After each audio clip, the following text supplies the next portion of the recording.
I'm going to talk a little bit about outcomes from the kind of reasoning about outcomes from reasoning about quantum computing in particular, which I believe is a new way to approach foundations, actually, in the end. I set out to understand how quantum computers work, in a sense, what makes them speed, what causes the speed.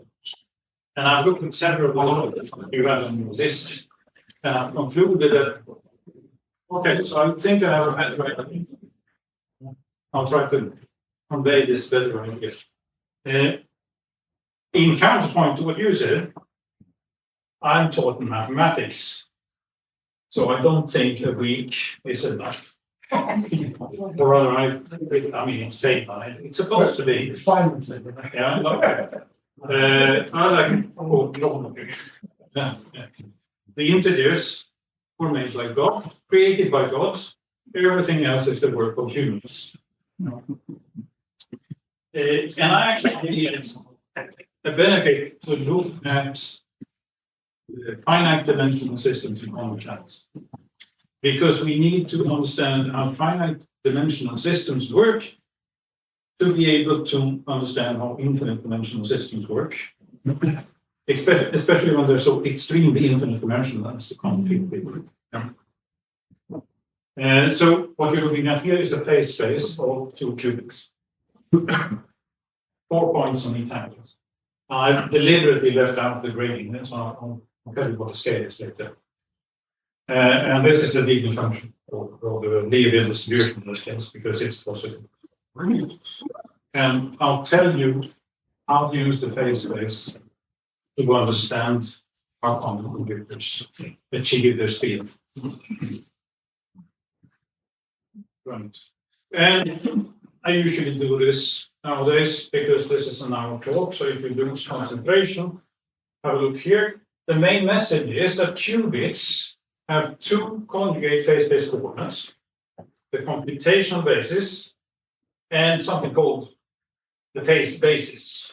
I write computational bits and phase bits here. These correspond to position and momentum in continuous variable terms. And what I'm going to tell you is that the quantum algorithms are enabled by a calculation that's done in the second of these 2. The function calculation, the regular function as a function of your x, your input, that's in the computational basis as first. But the crucial calculation actually takes place in the phase bits.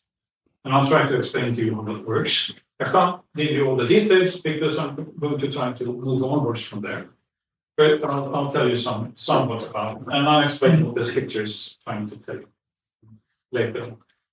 What I'll try to end with is something we call the contextual ontological model, which is a ontological model of stabilized quantum mechanics. And stabilized quantum mechanics is a subset of qubit quantum mechanics, which is simpler to talk about, but it does have all the nice, strange quantum properties that we like to talk about: contextuality, non-locality, Schrödinger's cat, lives or dies in this subset of quantum mechanics, and you will talk about that.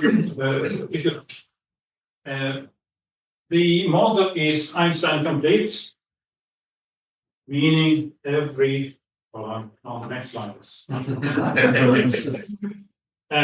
outcome deterministic. Given the state model, you can predict every outcome, every measurement outcome, every measurement out in the model. And it's a scientific. What I mean is that the quantum state is part of the model state. So this model here contains quantum mechanics. It's an extension of completion of quantum mechanics.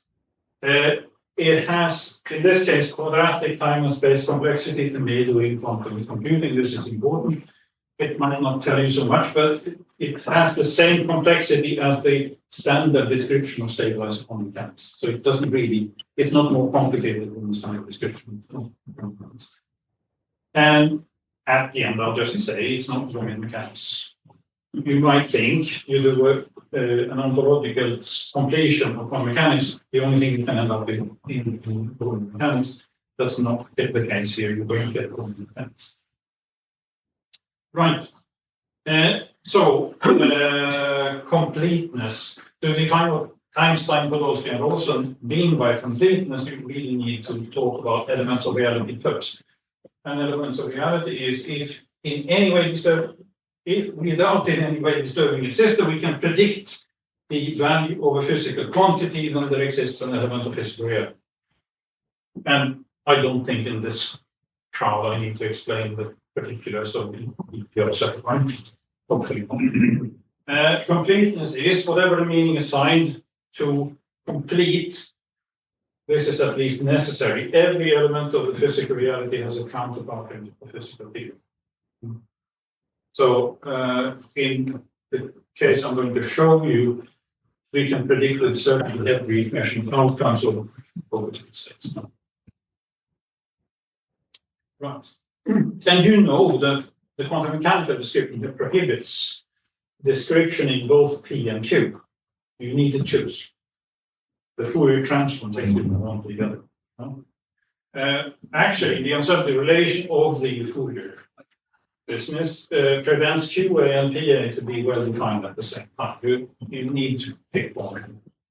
But I'm going to tell you that at least in stabilized quantum mechanics, you can get out of this restriction, which I find interesting. The reason we would want to do this is that we won't want to think of particles as traveling around in phase space. And if you don't know the position and momentum, you might have a distribution, but it's still a standard probability distribution governed by this equation here. In quantum mechanics, if you try to do the same thing, you can, but you end up with something which isn't always possible. You get a distribution that is positive distribution. And to get probabilities, you need to integrate over a line, take the margin, and that will tell you something about the behavior.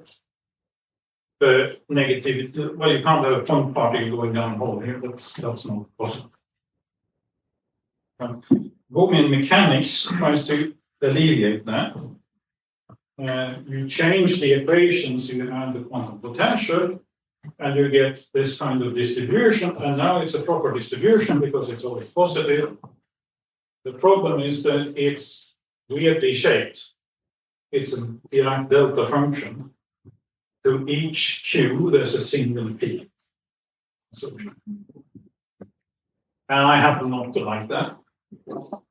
So I would want something that might not look exactly like this, but a little closer at least. There are other reasons not to like quantum mechanics, but I won't go on them. I should point out, as you well know, that Bohr argued against the EPR paper. The argumentation of the mentioned authors does not justify the conclusion that quantum mechanical description is essentially incomplete.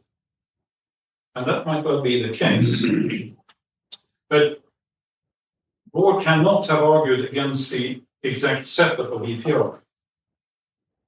And this might not be so well known. Bell showed that in the EPR example, there is a complete model. So position and momentum. You can do this. It's even local. So there's no non-local effects at all. You can do this. If you want to read the paper, it's in his book. I'll speak, but I don't speak. However, Bell, of course, had already shown that for the Bohm setup, if you do like Bohm and modify this to include spin, then you can't. Specifically, spin on half systems, the Bell inequality was published in 1964. That tells you can. So you have to give up realism or locality. And I'm going to give up locality. Since I work in a localized computer, I don't. And therefore, spin systems are systems of choice. And I'm going to become a bit technical, so please ask questions if there's something that's unclear to you. I'll try to just give the minimum amount of technicalities to be able to explain what I'm doing. You've got logic statements, 0 and 1. These are now directions in Hilbert space, orthogonal directions in Hilbert space. You've got the two-dimensional complex vector space, and you've got operations like inversion of the bit value, or the XOR, or the control mode, as it's called in quantum computing. You can also do the AND operation, but then you need the Toffoli gate, which does XOR with the AND. So these are gates that are available to a quantum computer. You can do other things too. You can invert the phase, or you can actually switch bases here. You could transform your bit value into something else. And this is actually a transformation between the 0-1 basis and the plus-minus basis. And this shifts. So this is the Fourier transform in the space. So it actually rotates the phase space 90 degrees. That's what that is what it does. It switches the roles of the bases here. And this operation here is very important to us because that's typically what we do in a quantum computer to enable the computation of. I should point out that the negation here has a partner called Z, so this is not the negation for the computational basis, but it's a negation in quantum computing. And the reason is that if you switch your basis by using the Hadamard transformation, the following happens. The Z is actually the negation for the phase basis. You can see there's a symmetry here. We have a negation for the computation, the logic statements. We also have a negation for the logic statements in the phase direction of the phase space. So there's a clear symmetry. And this pattern where the minus sign also reappears for the other. And spin systems have a eigenfunction. You can 0 and 1 plus and minus. These are the coordinates of the phase space. And here's the eigenfunction. It now becomes a what's it called? It's constant on the, but it's only 4 points.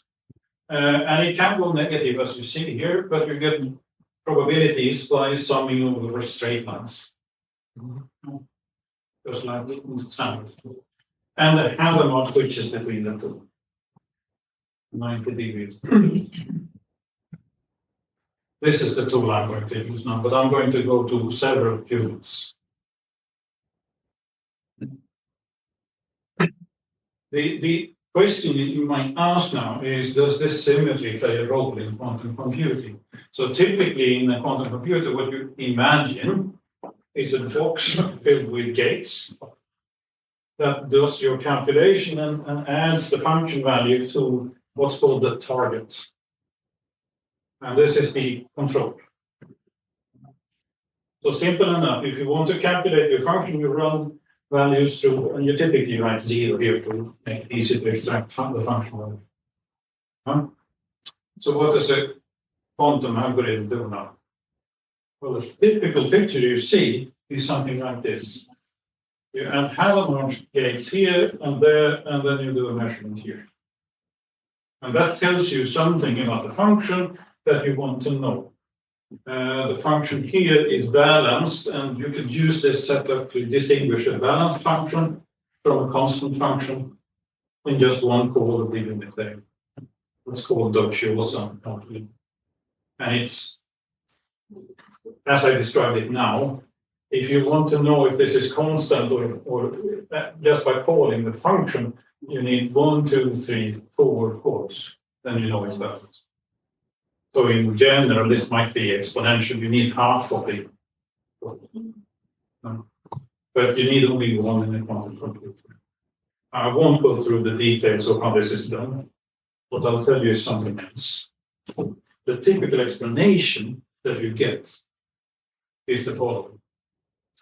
The Hadamard here creates a superposition of all the possible input values.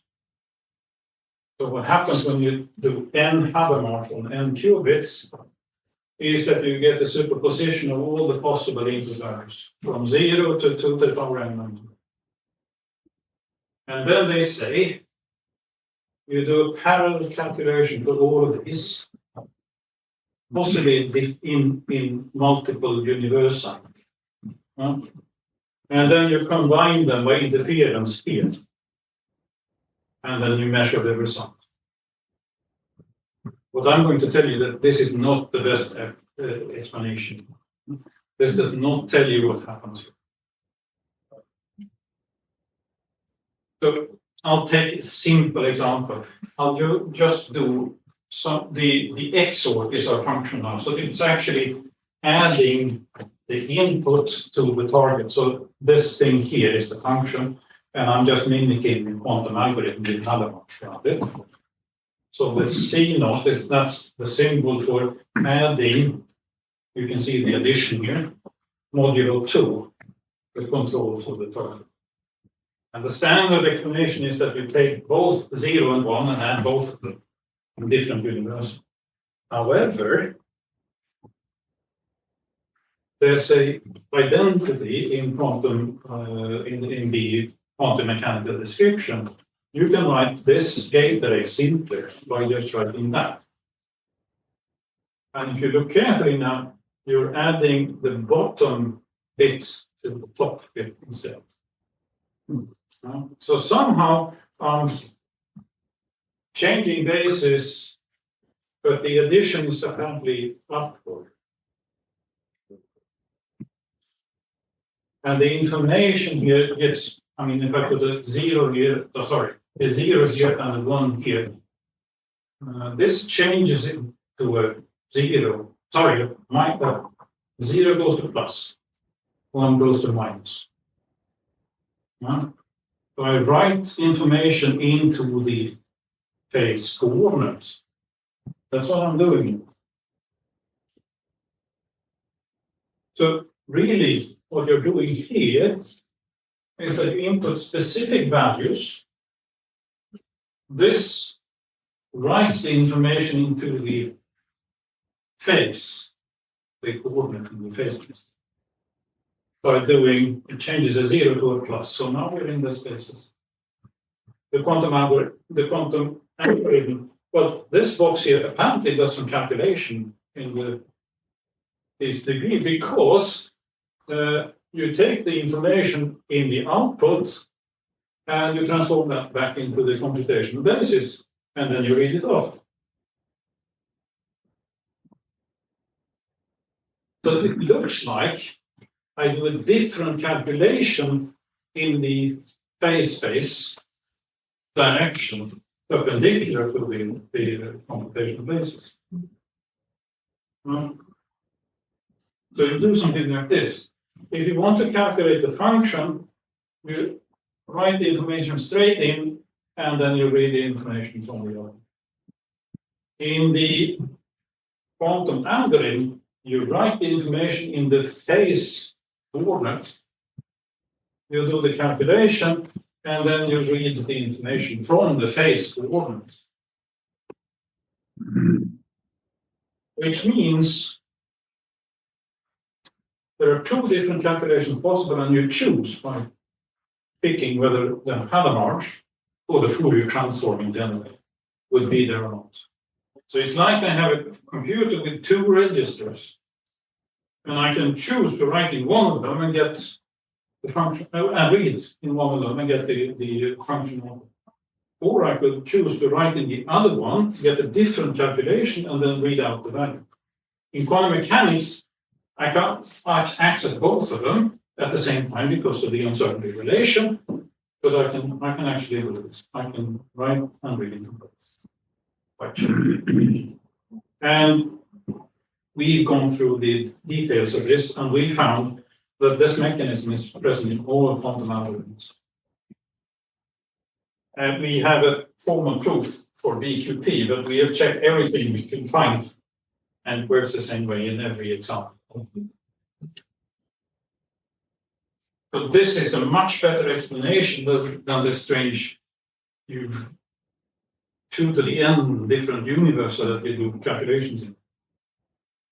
It's one universe, but you can choose between two calculations.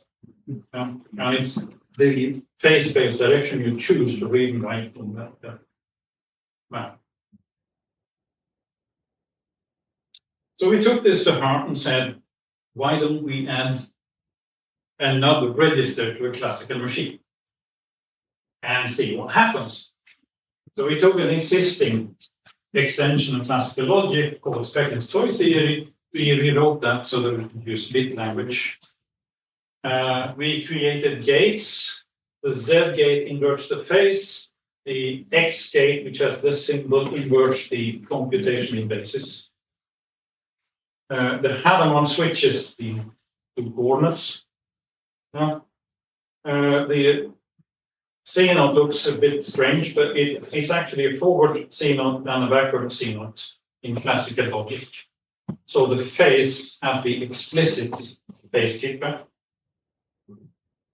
I've got a physical example here. We did that in electronics. We can look at this later.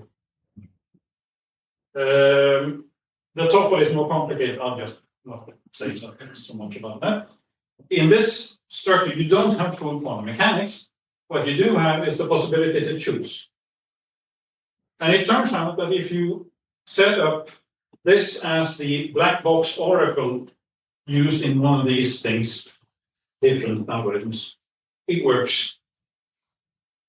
The same as, so we have a classical machine, but reproduces the quantum scheme.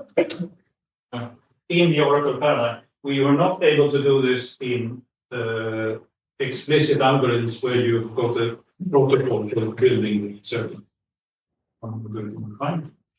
Very okay. So the two examples here are the only ones that I know of that are not in the oracle paradigm, except for if you shift the computation model entirely, but we have avoided that. It's short algorithms, so we can't factor, which I suppose is a good thing for our own personal security, and something called shallow circuits. And we know that shallow circuits depend on quantum contextuality, one of these strange things that particular quantum systems. There's a proof that we actually need. There's one algorithm here, Simon's algorithm, where there's a separation theorem. It says, if you have an oracle constructed that follows, and then it says, any probabilistic Turing machine, meaning any classical computer with randomness, that queries the oracle too few times, less than exponential, then you can't reproduce the outputs. You can't find the solution. And I just told you that we can. So what's going on? That thing is a quote from one of the reviewers of the paper. And we needed to point to this bit here. So it says the function goes from bit strings to bit strings. That's not true. That's why quantum computers can get away from this theory, because it's from qubits to qubits. So obviously it don't work, right? In our case, it's this complicated system where we add another bit string here. So it's not from bit strings to bit strings. So the theorem just doesn't work. And that's the only reason. The theorem actually tells you that I put a restriction on the black box, how much information can I emit through the outputs. It's not the computational difference. It's a difference in communication. It's not about computational power. And this is new to you, so if you're shocked, that's okay. the theorems actually doesn't address the question. Right. I talked about this algorithm that needed contextuality. This is non-contextual. It's not quantum enough. So next thing we try to do was add contextuality. We thought, okay, so contextuality is obviously the reason behind it. So probably if we try to add contextuality, we will get something which is really complicated for a classical machine, meaning it's hard to reproduce. It gives you exponential complexity, perhaps. So we set out to do that, and now I return to phase space because the picture I'm going to paint is in phase space. You remember I had the computational basis and the phase basis here, and these basis vectors have this symmetry here. Z0 is 0, Z1 is -1, x plus is plus, x minus is -1. And the Harald switches between the two. You could actually switch here so that we've got these labels. So the state is an eigenstate of plus Z. This state is an eigenstate of minus Z. And then I can shift the notation so that you use them as coordinate labels. If you wonder where the bits went, they went into the exponent here, minus ones. Simple. And we can write stabilizer for two or more systems minus Z tensor product X, 0 tensor product 1 is 0 so this operator stabilizes that. So, and I'll just concatenate here, no tensor products. This is now a tensor product, not a straight product. Standard notation, but a bit confusing if you're not used to it. So doing that is called a stabilizer formalism. It's a way to write down the quantum state. You've got this thing stabilizes that state, and this thing stabilizes that state, and these operators here generate a group. So you write the group like that, and the full group has these elements. So this last thing, sorry, that one is the product of those two.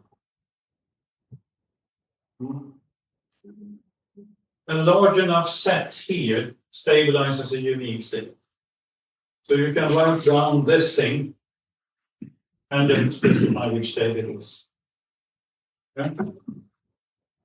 You need n independent generators for n qubits, and you've stabilized. And this is quantum mechanics, a subset of quantum mechanics. It's the bookkeeping is different. You don't write vectors, you write stabilizers instead. Funnily enough, this, if you write this out in coordinates, each qubit you add the dimension doubles, so it's exponential in the description. Here, it's Z and X and n positions and n of them, so it's quadratic in complexity. You've now restricted quantum mechanics to a quadratic thing. And by using these, you can predict measurement outcomes. If you want to know what the measurement outcome from ZX is, well, okay, you read off, there's a minus sign, so -1. If you want to read off, you can read off IX, the minus sign. If you want ZI, then you need to multiply them to get plus ZI, and that tells you +1. If you've got something which doesn't commute with these, then you know it's random. Yeah, basically. And now the question here, how do you calculate the predictable ones? I mean, how do I know that this one needs to multiply both of them? If you only know the commutation relations, which is really what you have access to. Well, you add something they call destabilizers. You add two operators. This one does not commute with that one, but does commute with this one. This one does not commute with that one, but does commute with this. Okay. And now if you want Zi, which we happen to know is proportional to this product, you just check. Zi doesn't commute with that one. Okay, then you need to use that one. It also doesn't commute with this one, then you need to multiply with that. If you want Ix commutes, or you don't use that one, you just use the one. So there's a simple thing to just calculate. It's complicated and not difficult.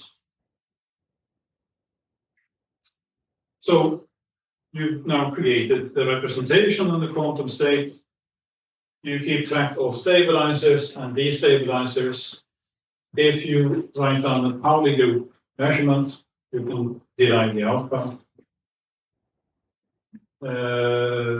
Fixed, if you know the expansion and it commutes with both of these, random other ones. And there's a rule to how to do it. I don't want to go through that again. Sorry. I'm hoping that you believe me. Now, at this point, we make an observation. This set here, that comes from the stabilizer formalism. That's a basis for the space of Pauli operators. Isn't that weird?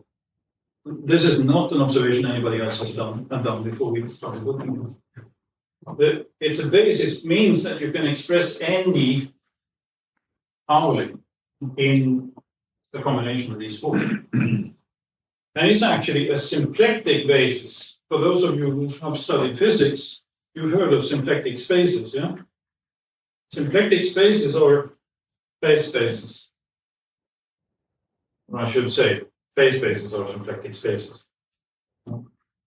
So there's a structure here that plays into what you know about the phase space.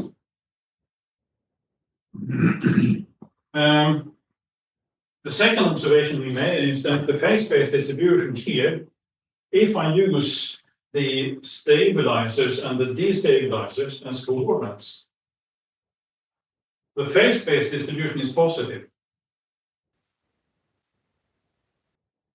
And actually, if you check for the measurement outcomes, it says if your measurement is, you can produce them from these, then you know what the measurement outcome should be. So you've got a spike here and nothing on the others.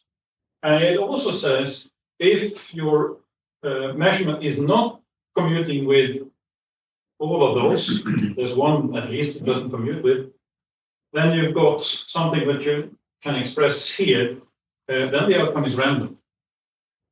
Which means that the phase space distribution looks like this, even distribution and one.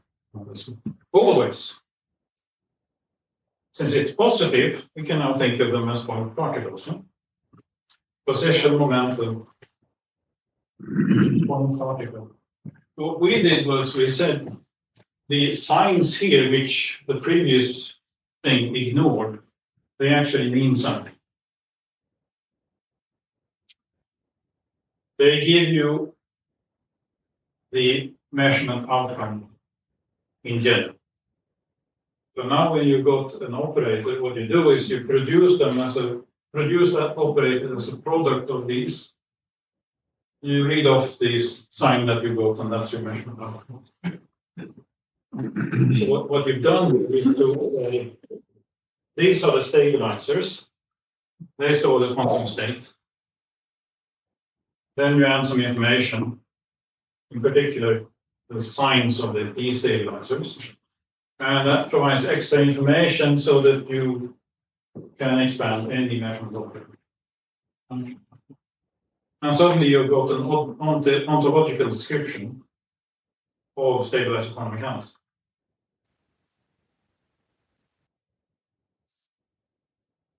Unitary transformations are identical in the top. So the gates that I told you about, the available ones, they have to be such that they change a Pauli group operator into a Pauli group operator. Otherwise, we wouldn't preserve the state space. But you operate in the Heisenberg picture, so what you do is you don't change the distribution here. You change the operators. which means that you might have a sequence like this. A Hadamard on the first system changes the operators accordingly, and then the sequence changes again. And so if you just perform that, these aren't ZX, IX anymore. They turn to XI, IX, ZI, and Z. But the same distribution. Still positive, that's the point. You can still use this as a description of your state. And I don't want to bore you. Measurements in the stabilizer state tableau, so in the stabilizer formalism, if your measurement commutes with all the items here, you just output the outcome and nothing happens to the state. If they don't commute, then you need to store your measurement here so that you need to update the state. And you actually draw a random outcome, plus n or minus n, and store that as a new item in this list. The random outcome here that corresponds to the quantum randomness that we get from every measurements in quantum mechanics.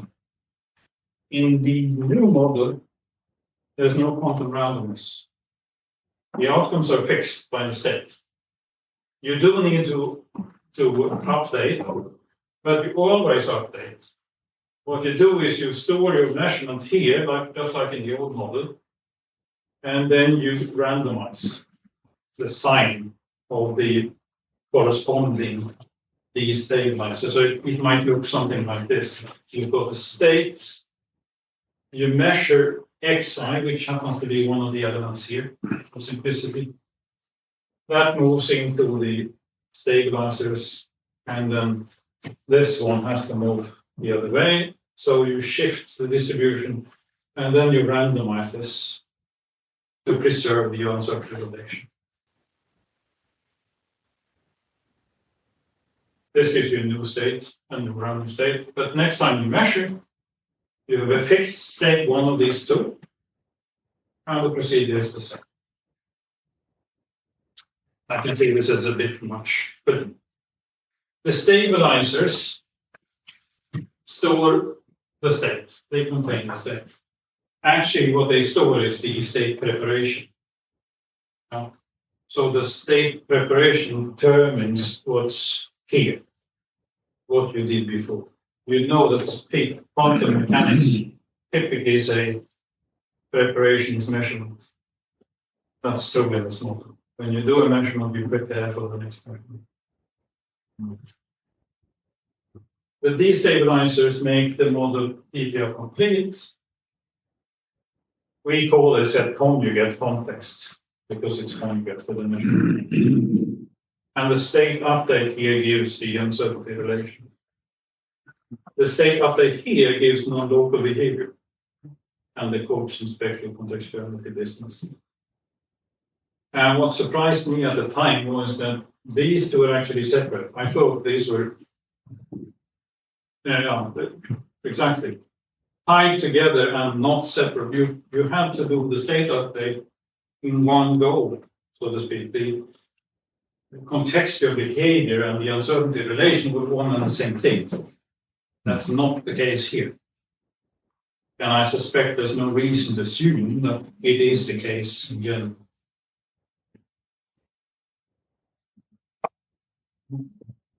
Which gave me new information. I have no new understanding of this. I understood something I didn't know before.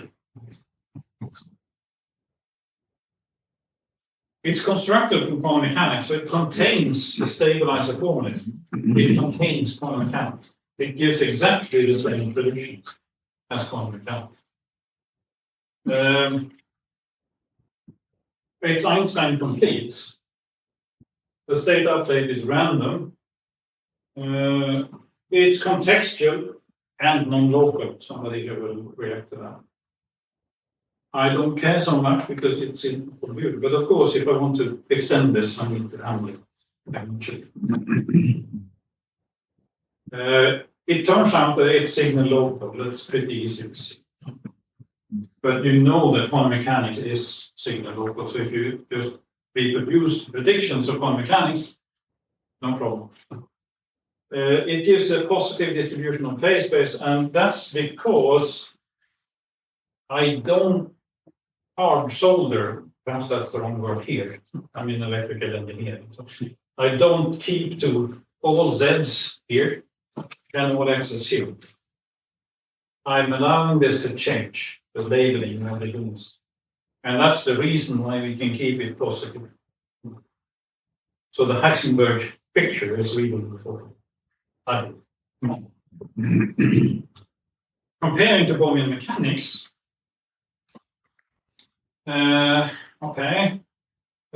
initialization of the state is random in both Bohmian mechanics and the contextual. Evolution is deterministic. The state maps just update the labels in the contextual model. It is deterministic in Bohmian mechanics too. The measurement update is deterministic in Bohmian mechanics. It depends on which measurement device you use, but it's deterministic. That's not the case in quantum. Both of them contain the quantum state, both of them are explicitly local. And then the question is, do they reveal a pre-existing value? Well, interestingly enough, in Bohmian mechanics, the answer is no. It turns out that you have fixed position, but depending on how you measure position, you might get different answers. That's the usual assumption that if you want, you can reveal pre-existing values. Yeah, but it doesn't always happen, depending on how you set up your measurement. This is especially with the system with spin and then trying to measure it. That's the counterexample that people typically give. It doesn't always reveal a pre-existing value. That means it's not really complete. At least for spin, it's not. Our model is. And another difference here, which I think is the main difference, is that canonical coordinate is position. Your Bohmian mechanics keeps position as the canonical coordinate. Full stop. Here, that's not true. Here, that true. So something more happens.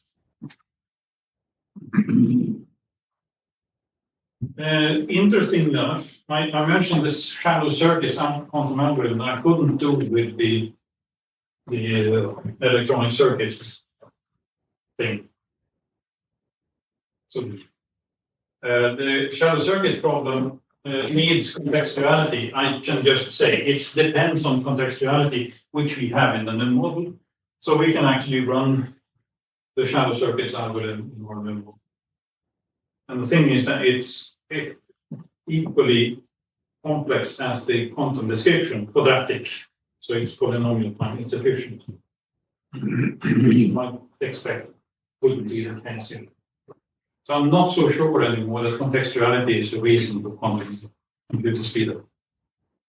Unfair. At least not probably contextuality. You get new ways of reasoning about quantum mechanics. If you want to describe this state here, the state is at low battery. I think I'm good. This corresponds to either this or that state. Dead and alive. Dead and alive. So the cat is actually either dead or alive within the model. It's just that you haven't had a look yet. So it's hidden from you. It is a hidden variable. This is a proper hidden variable. You can reveal it, but then you need to unreveal something else. And you can start reasoning, since everything is ontic here, you can start reasoning about what happens in these well-known situations. There's a lot of work that remains, and I'll just, because of that, I'll just don't. There's many interesting questions. But here's a summary. we've got an Einstein complete model which contains stabilized quantum mechanics, but equips it with variables to make everything Einstein. Thank you very much.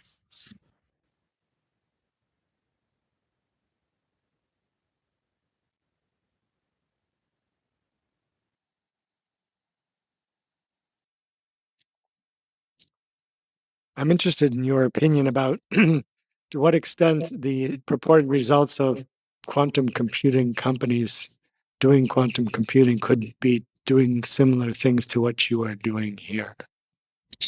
And what should I say?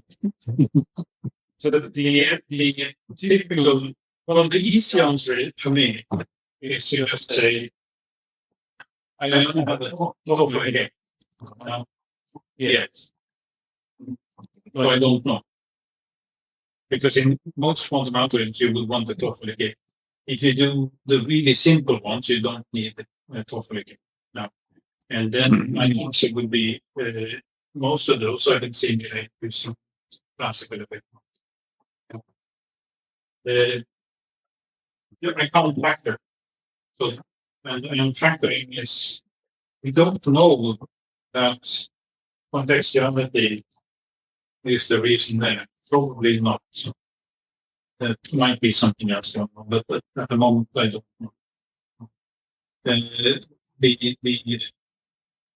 It's unclear to me at this point what actually is the field.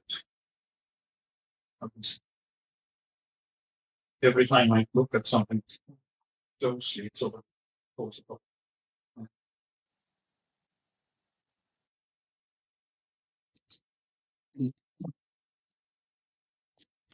I wanted to ask you, I imagine that the reason why you see the distribution being positive, not negative, as an advantage, is that you can interpret it as a bona fide or genuine probability. Is that the reason why you clearly think of the fact that on your account the distribution is always positive as an advantage? Yeah. And I'm wondering if the reason why you think that that's an advantage is because you can then interpret the distribution as a bona fide or genuine probability. Yes, absolutely. And my question is that compromised by the fact that you then have inherent randomness in the measurement update? No. No. The answer is no. It's not. It's still an advantage because it allows me to do. It allows me to follow a computation. If I give a network that does this, I can actually follow in my description values of all the variables throughout the whole thing. So I could, for example, do something like bug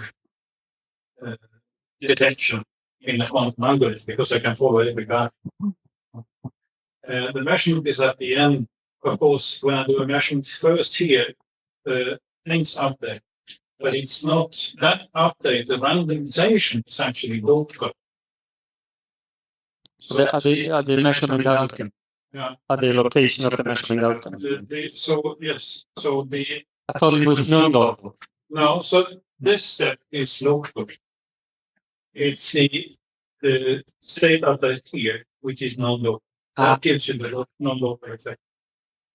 So this is, I haven't written the details yet. That actually answers my question. Yeah, this is quite complicated. The state up. This was the hard part to do with this. Yeah.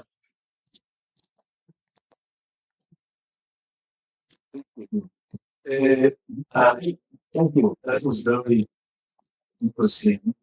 I think sort of a general question, which I think might be also related to what you're doing. That's about the computation of this. Yeah. Which you mentioned. Yes. Yes. What I mean, usually, if I understand correctly, what's going on in quantum computing, we say that what we measure at the end fixes the computation. Otherwise, because otherwise I would write down everything That is correct. in different ways. And if I could measure a different observable, then I would say that the system computed something else. So you're talking about the choice here. Yes, You're exactly. saying if I measure here, I'll fix what happened. That's the usual. What I'm saying is that you can think of everything being predetermined, and you just make a choice. You have the factor you can't access both at the same time. You need to make the choice. But they are already there, the outcomes. You can do in this sort of framework, you can do counterfactual reasoning. What would have happened if I instead had measured that? And of course, you can't get that out of the machine, but out of the description we have, we can just say, okay, so the outcome would have been this instead.